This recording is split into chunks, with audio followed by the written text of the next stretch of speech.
그녀는 조용히 그의 등에 손끝을 얹었다. 서로의 숨결이 닿는 거리, 이불 사이로 스며든 온기, 오랜 시간 닫아두었던 감정이 그녀의 손끝 하나에 무너지고 있었다. 이런 거 정말 되는 거군요. 진심이면. 그녀의 떨리는 목소리는 귓가에 속삭임처럼 내려앉았고 그는 그 순간 자신이 더는 혼자가 아니라는 걸 알았다. 피부가 기억하고 심장이 반응하고 온몸이 끓는 밤이었다. 그녀는 사랑을 말하지 않았지만 그 밤의 온도는 어떤 고백보다 더 진했다. 정훈 그는 이혼한 지 5년째였다. 처음엔 홀가분하다고 생각했다. 하지만 계절이 3번쯤 지나자 혼자라는 사실이 서서히 피부에 스며들었다. 식탁에는 항상 한 사람 몫의 밥그릇, 쇼핑은 귀찮아 늘 똑같은 셔츠와 바지, 주말엔 리모컨을 쥔 채 TV 앞에서 멍하니 시간을 보내는 날들. 창밖이 어두워질 무렵 외로움은 조용히 그러나 깊숙하게 그를 파고들었다. 무엇보다 말을 섞을 사람이 없다는 것, 하루의 끝을 나눌 누군가가 없다는 사실이 사람을 이렇게까지 무너뜨릴 줄 몰랐다. 그들의 대화는 어느새 하루의 시작이자 끝이 되었다. 잘 자요. 조심히 출근하세요. 점심은 드셨어요? 그런 평범한 문장들이 그의 가슴 한복판을 조용히 건드렸다. 그녀는 자주 웃었다. 타자 속도도 일정했다. 그는 그조차 기다림의 설렘으로 받아들였다. 어느 날 그녀가 조심스레 물었다. 실례가 안 된다면 성함 여쭤봐도 돼요? 그는 짧게 망설였고 곧 자신의 이름을 말했다. 이정훈. 그녀도 답했다. 서유진이에요. 유진. 진짜 이름 맞아요. 그 짧은 문장이 도착했을 때 그는 괜히 핸드폰을 꽉 쥐었다. 심장이 조금 빨리 뛰기 시작했다. 채팅은 단순한 말놀이가 아니었다. 그들은 서로의 오늘을 전했고 지난 상처를 나눴고 내일을 향한 조심스런 기대까지 감추지 않았다. 그녀는 부모님 이야기를 했다. 그는 아이 이야기를 꺼냈다. 누구에게도 하지 못했던 고백들이 그 밤의 채팅창 속에서 하나씩 흘러나왔다. 유진은 말했다. 사람 마음이 참 이상하죠. 이렇게 보지도 못한 사람한테 기다려지고 기대되고 심지어 보고 싶다는 생각도 들어요. 그 말 앞에서 정우는 조용히 눈을 감았다. 보고 싶다는 말을 그렇게 진심으로 들어본 게 얼마만이었던가. 그리고 유진이 먼저 물었다. 혹시 만나볼래요? 부담 안 되시면요. 그 순간 정우는 긴 침묵에 빠졌다. 심장이 뛰었다. 그러나 동시에 알 수 없는 두려움이 엄습했다. 이 감정이 착각이면 어쩌지? 그녀가 그려진 이미지와 다르면? 내가 감당할 수 없는 관계가 되면? 거울 앞에 섰다. 흰머리는 더 늘었고 턱선은 흐려졌다. 손등엔 핏줄이 도드라지고 있었다. 그는 생각했다. 내가 감히 이런 설렘을 다시 느껴도 되는 걸까? 하지만 그날 밤 유진의 메시지는 모든 망설임을 무너뜨렸다. 보고 싶어요. 정우는 아무 말 없이 좋아요라는 단어 하나를 눌렀다. 그 순간 그들의 첫 만남은 정해졌다. 일요일 저녁, 사람이 많지 않은 작은 카페. 정우는 창가 자리에 앉아 시계를 몇 번이나 확인했다. 그는 오래된 셔츠를 다려 입었고 평소보다 살짝 과한 재킷을 걸쳤다. 이마엔 약간의 땀이 맺혀 있었다. 그때 문이 열렸다. 한 여자가 천천히 걸어 들어왔다. 그녀였다. 유진. 그녀는 화면 속 이모티콘보다 훨씬 조용했고, 훨씬 단정했고, 무엇보다도 훨씬 아름다웠다. 정우는 순간 시선을 움직이지 못했다. 유진은 고개를 살짝 숙이며 말했다. 많이 기다리셨죠? 정우는 말없이 고개를 끄덕였다. 처음엔 어색했다. 하지만 그들의 눈빛엔 분명한 따뜻함이 있었다. 그녀는 커피를 시켰고 그는 초콜릿 케이크를 곁들였다. 대화는 천천히 이어졌다. 그녀의 말투는 채팅 속 그대로였고 정우는 그 일관성에 안도했다. 시간이 흐르고 커피가 식을 무렵 밖은 어둑해지고 있었다. 그녀가 조심스럽게 말했다. 혹시 시간 괜찮으시면 차 한 잔 더 하실래요? 그 말은 조금만 더 같이 있고 싶다는 뜻이었다. 정우는 말없이 계산서를 집었다. 방 안은 낡았지만 조용했다. 희미하게 울리는 냉장고 소리, 바닥에 놓인 작은 조명등 하나, 형광등은 일부러 켜지 않았다. 둘 사이엔 말보다 긴 정적이 흘렀다. 그녀는 침대 옆에 앉아 손끝으로 머리카락을 넘기며 말했다. 저 사실 좀 떨려요. 정우는 그녀의 옆에 조심스레 앉았다.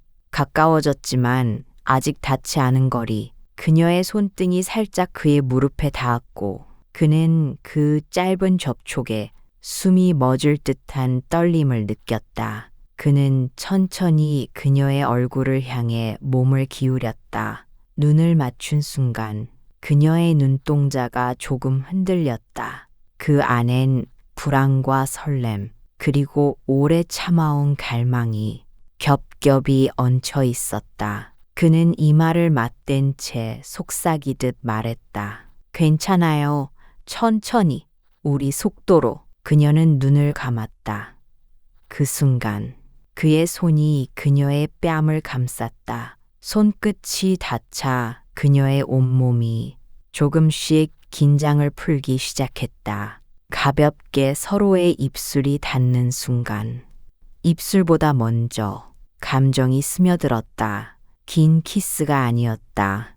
짧고 조심스럽고 그저 서로 좋아함을 확인하는 키스였다. 하지만 그 키스 하나로 그들은 모든 언어를 잊었다. 그녀의 손이 그의 가슴을 조심스레 더듬었다. 셔츠 단추를 하나씩 하나씩 풀며 입김 섞인 숨결이 그의 목선을 스쳤다. 그는 그녀의 등선을 타고 천천히 따뜻하게 손을 스치며 내렸다. 마치 깨뜨리지 않기 위해 애써 조심스럽게 감싸는 듯한 손짓이었다. 그녀는 숨을 깊게 들이마셨고 가늘게 떨리는 어깨를 그가 천천히 품에 안았다. 침대 위 두 사람의 그림자가 조용히 포개졌다. 옷은 벗겨지지 않았다. 그저 흘러내렸다. 서로의 체온이 닿자 숨결이 더 가까워졌고 그녀의 가슴 위로 정훈의 뺨이 머물렀다. 심장 소리가 또렷하게 들렸다. 빨라지지도 느려지지도 않은 고요한 박동. 그녀는 말했다. 그냥 이 순간만 진짜였으면 좋겠어요. 정우는 말없이 입술을 맞췄다. 이번엔 조금 더 깊고 조금 더 오래.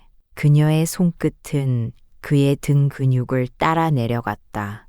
한 손은 허리를 끌어안았고 다른 손은 그의 뺨을 감싸 안았다.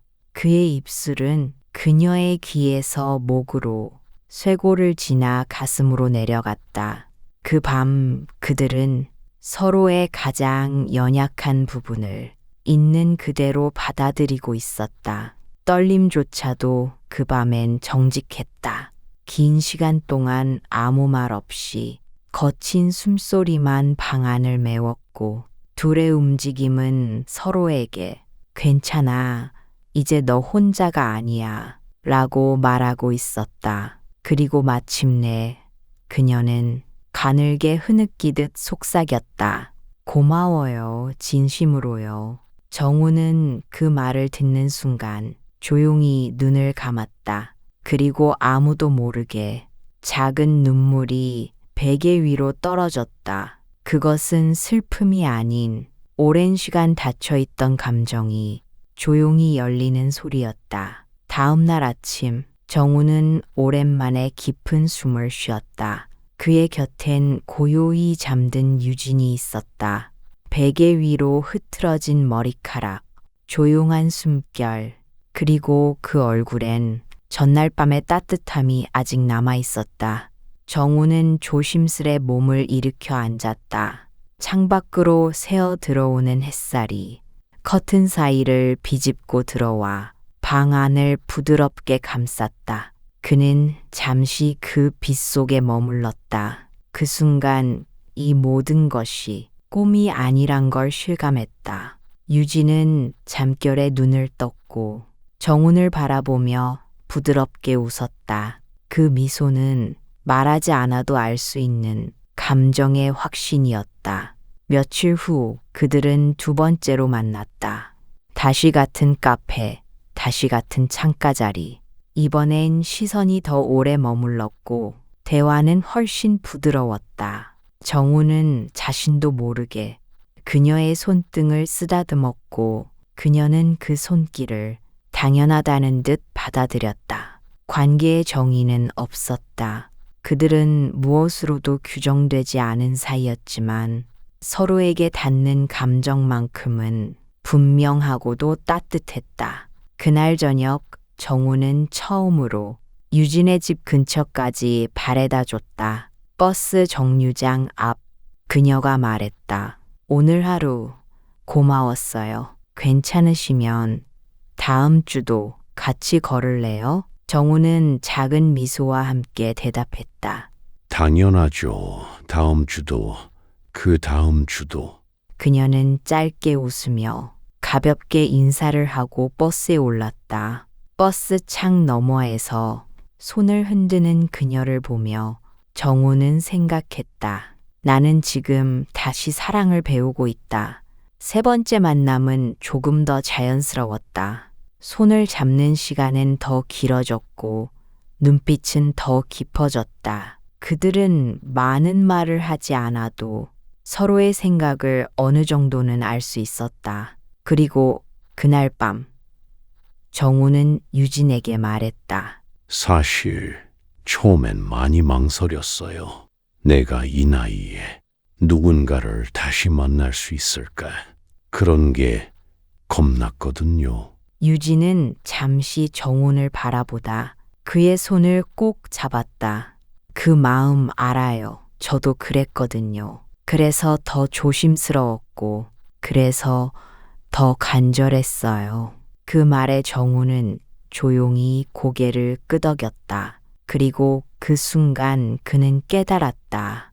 40이 넘고 50이 넘었지만 누군가는 여전히 누군가를 설레게 만들 수 있다는 걸, 그리고 자신도 그렇게 다시 설레고 있다는 걸. 혹시 당신도 이런 경험 있지 않으신가요? 기대 없이 시작했지만 점점 마음이 끌렸던 그 순간, 누군가의 말투, 누군가의 온기에 잠들던 밤이 흔들리던 감정. 아직 늦지 않았습니다. 우리의 인생엔 예고 없는 장면들이 가끔은 아주 특별하게 등장하니까요. 그 순간을 놓치지 마세요. 황혼의 로맨스 클럽에서는 중년의 사랑, 외로움, 그리고 다시 피어나는 감정을 말하듯 담아냅니다. 구독과 좋아요, 알림 설정은 우리의 이야기가 계속될 수 있는 큰 힘이 됩니다. 지금 당신의 사랑은 어떤 장면에 있나요? 다음 이야기에서 다시 만나요.